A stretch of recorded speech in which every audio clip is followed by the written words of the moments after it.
फार मोठ्या प्रमाणावरती लोक या ठिकाणी आलेले आहेत आणि याच्या बाबतीमध्ये लवकरात लवकर मंत्रिमंडळाच्या उपसमितीच्या पुढे बोलून आणि त्याच्यानंतर राज्याचे मुख्यमंत्री दोन्ही उपमुख्यमंत्री यांच्याशी बोलून लवकरात लवकर याच्यावरती तोडगा काढण्यात यावा अशा प्रकारची विनंती आम्ही जे आहे ते उद्या सकाळी काही प्रकाशदादा सोळंके मी आणि इतर जे लोक या ठिकाणी येऊन गेलेले आहेत आणि निश्चितपणे उपसमितीच्या पुढे जाऊन मुख्यमंत्र्यांच्या पुढे हे गाऱ्हाणं मांडून हा प्रश्न सोडून घेण्याचा प्रामाणिक प्रयत्न आम्ही त्या ठिकाणी करू। की काय कसं म्हणजे व्यक्ती काय सरकारने पाठवलं व सरकारच्या मार्फत काय मेसेज घेऊन आला काय सरकारने पाठवलं वगैरे असं काही नाही। अजून आम्ही जे पाठीमागची मंत्रिमंडळ उपसमिती झाली त्या उपसमितीच्या वेळेस समोर जाऊन बोललो होतो। एक निर्णय त्यातला झालेला आहे आणि इतर निर्णयांच्या संदर्भामध्ये तातडीनं निर्णय घ्यावा अशा प्रकारची विनंती मुख्यमंत्री महोदय दोन्ही उपमुख्यमंत्री आणि उपसमिती यांच्याशी बोलून लवकरात लवकर याच्यामध्ये तोडगा काढण्याची आवश्यकता आहे। कारण लोक जे एवढ्या मोठ्या प्रमाणावरती इथं आलेले आहे, उपनगरामध्ये सुद्धा लोक थांबलेले आहे आणि लोक आल्याच्या नंतर त्यांच्या बाबतीत काहीतरी निर्णय झाल्याशिवाय हे लोक लवकर मुंबई सोडतील अशी परिस्थिती नाही। बोललो त्यांनी सांगितलं की त्यांचं जे म्हणणं आहे यापूर्वी सुद्धा अंतरवली सराटीला शासन आल्याच्या नंतर एक पहिलं उपोषण जे मनोजदादांनी त्या ठिकाणी केलं होतं त्याच्या बाबतीमध्ये सुद्धा मध्यस्थी करण्याचं काम मी केलेलं होतं। आणखी सुद्धा मध्यस्थी करून हा प्रश्न लवकरात लवकर सोडवावा अशा प्रकारची विनंती त्या ठिकाणी मी करणार।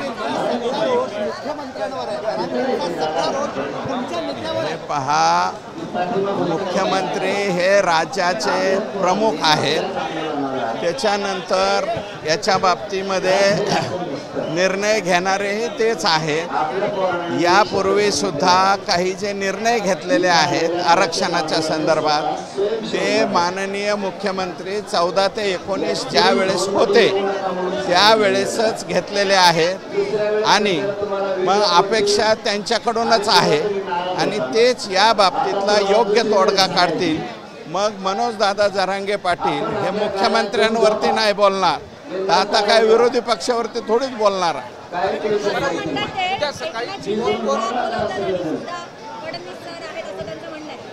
असं नाही, ते राज्याचे मुख्यमंत्री राहिलेले आहेत आणि जो कोणता निर्णय होतो मग ते माननीय मुख्यमंत्री फडणवीस साहेब असतील किंवा मधल्या कालावधीमध्ये एकनाथ शिंदे साहेब असतील त्यावेळेसही उपमुख्यमंत्री म्हणजे जे निर्णय एकनाथ शिंदे साहेबांनी घेतले त्या निर्णयाला उपमुख्यमंत्री म्हणून त्यांनी संमती दिलेलीच आहे।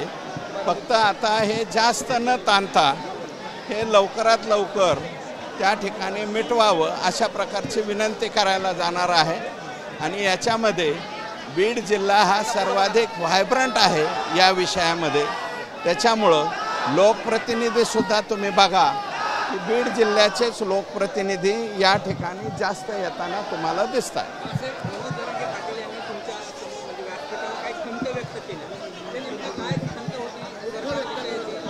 मी ऐकलेलं नाही ते, परंतु माझ्याशी बोलताना सुद्धा जी आहे ती टेक्निकल चर्चा याच्या बाबतीमधली झालेली आहे। त्यांचे कोणत्या मागण्या आहेत आणि त्या पहिल्यांदा उपसमितीच्या पुढं मांडाव्या लागतील। आम्ही त्यांना म्हटलं की उपसमितीला त्या ठिकाणी कॅबिनेटच्या पुढं सुद्धा जाण्याची आवश्यकता नाही, पहिल्यांदा त्यांच्या पुढं विषय मांडू आणि नंतर दोन माननीय मुख्यमंत्री आणि दोन उपमुख्यमंत्र्यांच्या पुढं मांडू. उद्या सकाळी किती वाजता कोण कोण काय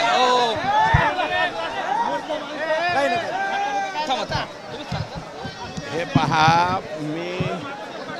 माझं प्रकाशदादांशी बोलणं झालं आहे आणि आणखी जे लोकप्रतिनिधी या ठिकाणी येऊन गेलेत, माझं म्हणणं आहे त्यांना सुद्धा सर्वांना घेऊन जाऊन उपसमितीच्या अध्यक्षांना पहिल्यांदा आम्ही उद्या भेटू. म्हणजे सत्ताधारी आणि विरोधक दोन्ही पक्षाचे आप जे असतील ते.